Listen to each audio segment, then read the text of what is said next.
Hello friends, welcome to Shorthand Academy. 5 seconds to start.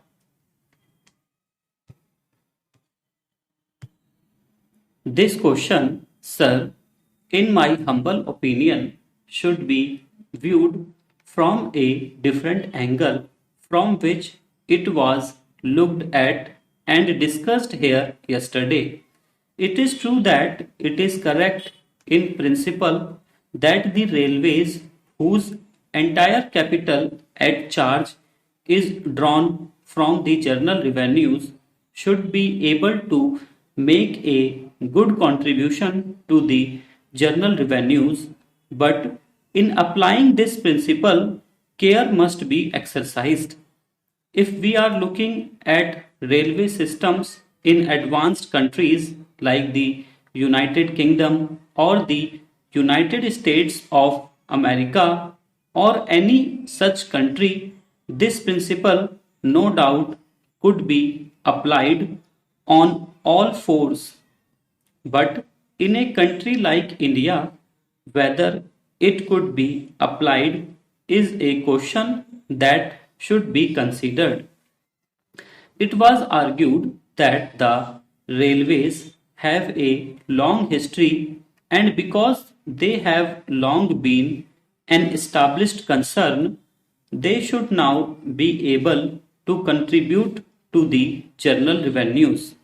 Although it is true that the railways are a long established concern, still the circumstances under which the railways were run are not being examined here. The railways, as we all know, before independence, were run not in a welfare state basis, but they were run on the system of strategic lines. When the railway lines in India were formed, it was not the question of developing economic resources.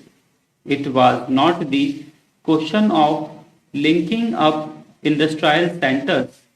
It was not the question of linking up the railway system with pilgrim centers or centers of density that prompted the authorities, the private companies, to start the railways in India, but it was the strategic concern of the British government then that prompted these companies to form railways. The question of arriving at a correct pattern of railway system from the point of view of developing and exploiting the natural resources of the country from the point of view of developing the backward areas of the country is still there to be examined and to be attended to. Well, from this point of view, as anybody can see, there is much scope for developing the railways. In fact, there is so much pressure on Honorable the Railway Minister for new lines that will be at a loss as to where to find the resources from.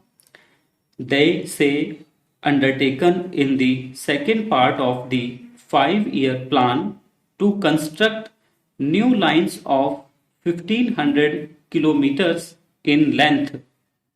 In order to have a perfect railway pattern to be able to exploit and make use of the natural resources of the country to the fullest extent, although we cannot dismantle the railway lines that we have now, still these lines have to be linked up to fulfill that requisite of exploiting the natural resources. So, my point in bringing out these arguments is to show that the railways have a full development program on their hands, and they need funds.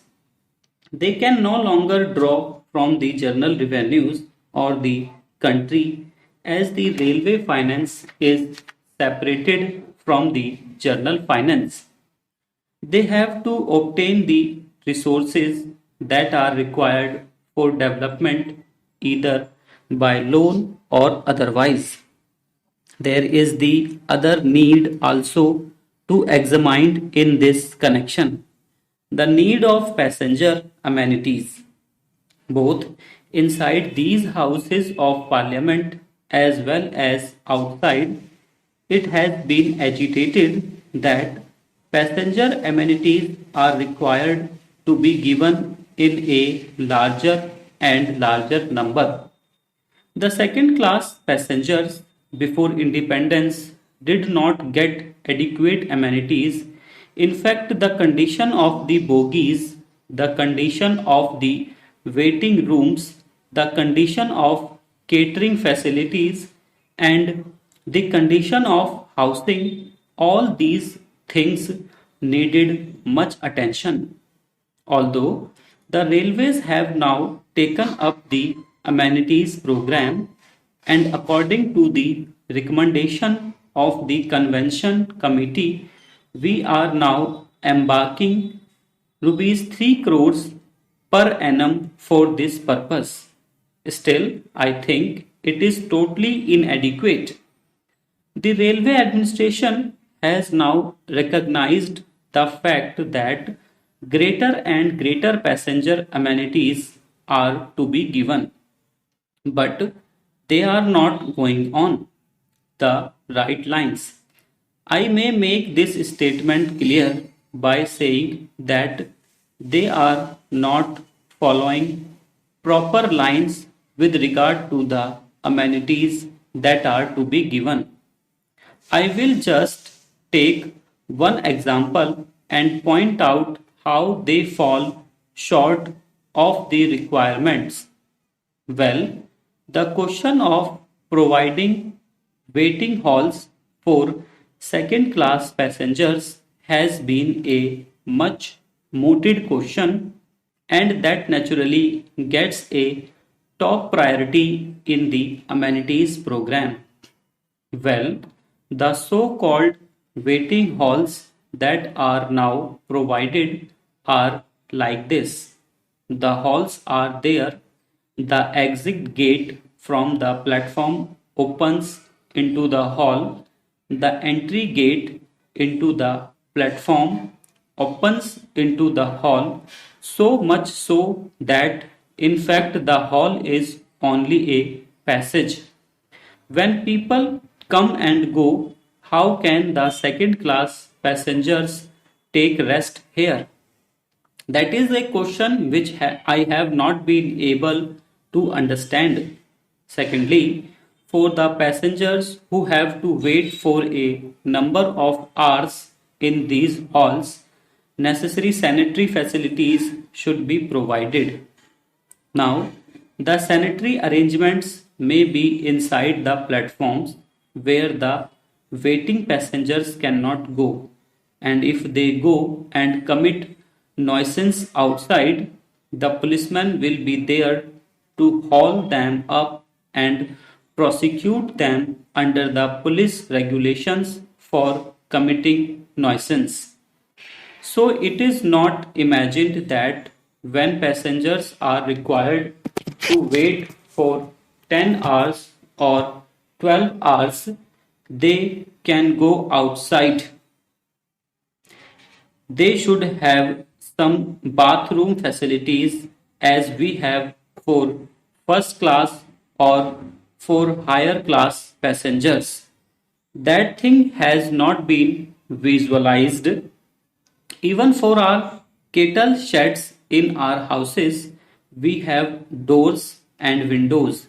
But here, for these second class waiting halls, there is neither a door nor a window nor an enclosure.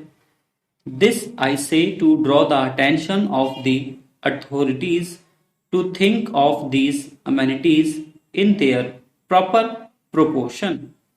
Their estimate of the requirements of funds for these amenities is an underestimate.